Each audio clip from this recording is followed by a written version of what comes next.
se cache derrière l'enlèvement de Fa? Le fait que ces hommes soient cagoulés nous laisse l'occasion d'imaginer plusieurs scénarios possibles. Le personnage le plus logique derrière tout ça, en tout cas, serait Leila, parce qu'elle a promis de se venger. Elle est toujours en contact avec son homme à tout faire, toujours en contact avec le monde extérieur, malgré qu'elle soit très limitée dans ses mouvements en ce moment. Il se pourrait également que ce soit Khalil qui soit derrière tout ça, parce qu'il a très peu de temps pour récupérer sa femme. En plus, Khalil a l'habitude de faire des petites surprises comme ça à sa femme. On se souvient de la surprise avec la voiture, même qu'à la base, on croyait que Khalil avait eu un enfant out of wedlock. Certains d'entre vous ont également pensé à Jojo, qui nous montre un visage différent dans cet épisode. On constate une Jojo beaucoup plus calculatrice, un personnage qui paraît un peu plus dangereux maintenant qu'elle n'a vraiment plus rien à perdre.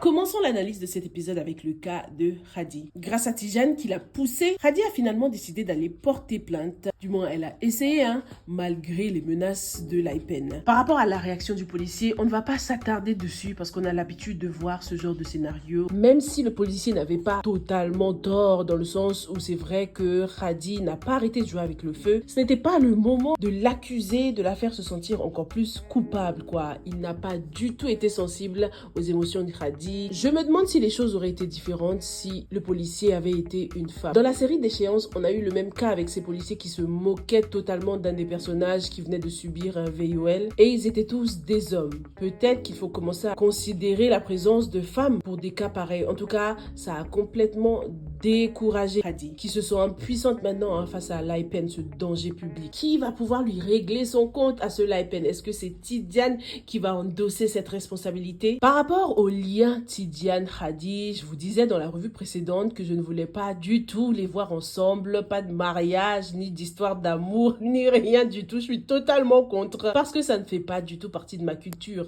Je n'ai pas du tout l'habitude. Et certains d'entre vous m'ont dit qu'ils étaient plutôt d'accord. Ils pensent que ce serait pas mal que Hadi finisse avec Tidjane. Ce serait pareil que la relation entre Awacher et Sadir, quoi. Et en plus, le mariage entre cousins et cousines est admis dans l'islam et dans la culture sénégalaise apparemment. C'est 50-50. Il y en a qui sont pour et il y en a qui sont contre, qui ont du mal à accepter, comme moi, pour plusieurs raisons, notamment pour le fait que Hadi ne soit pas du tout prête pour le mariage. Lisons le commentaire de Nabat Saïd Mansour, avec lequel je suis vraiment d'accord à 100%. Ouh là là, je suis contre ce mariage, et non pas parce que Hadi ne mérite pas Tidjane. Elle aussi présente des qualités. Notamment, elle l'a montré avec sa tante Leila. Elle lui est restée fidèle et l'a accompagnée dans ses plans machiavéliques parce qu'elle l'estime. Hadi est ambitieuse, ce n'est pas un crime en soi. Le problème, c'est qu'elle n'a pas de bons exemples à suivre. La seule façon dont on lui a appris à réussir serait de manipuler les hommes, sinon elle peut être une personne fidèle, loyale et serviable si on lui donne sa chance. Et pour revenir, je suis contre parce que ce serait trop cringe. Ils sont cousins quand même. Je ne pense pas qu'il soit bon non plus de les marier maintenant avec Hussein. Elle ne l'aime pas et s'il force, ce sera par intérêt comme sa mère le veut, et c'est contre l'idée que Hadi se construise professionnellement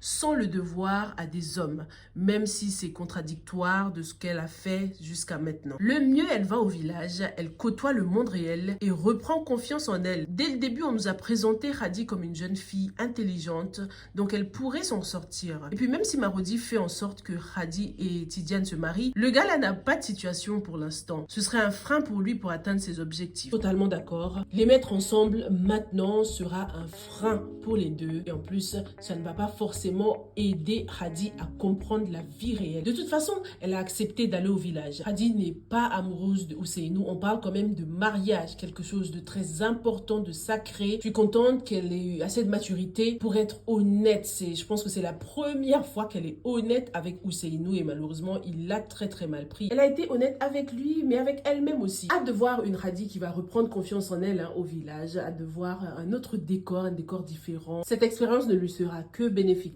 Parlons maintenant du deuxième point important qu'on a eu dans cet épisode, l'enlèvement de Fa.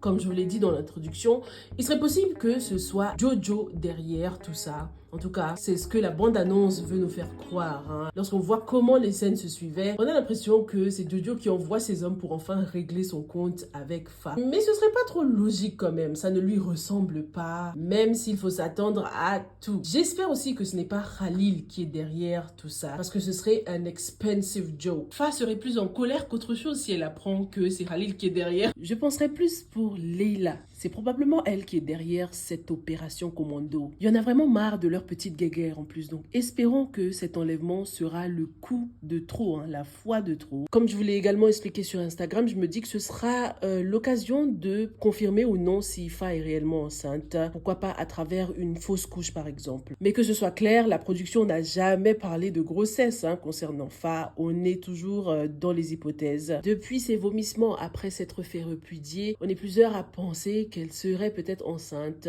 et qu'elle serait peut-être en train de cacher cette grossesse. Du coup, pour mettre fin à la guerre entre Leila et Fa, il faudrait qu'un événement tragique, quelque chose de grave se passe, puisque Awasher n'a toujours pas l'intention de come clean. Notiri Bai est plutôt d'accord avec moi. Je pense qu'il faut qu'un drame irréparable se produise pour que cette guéguerre entre Fa et Leila s'arrête.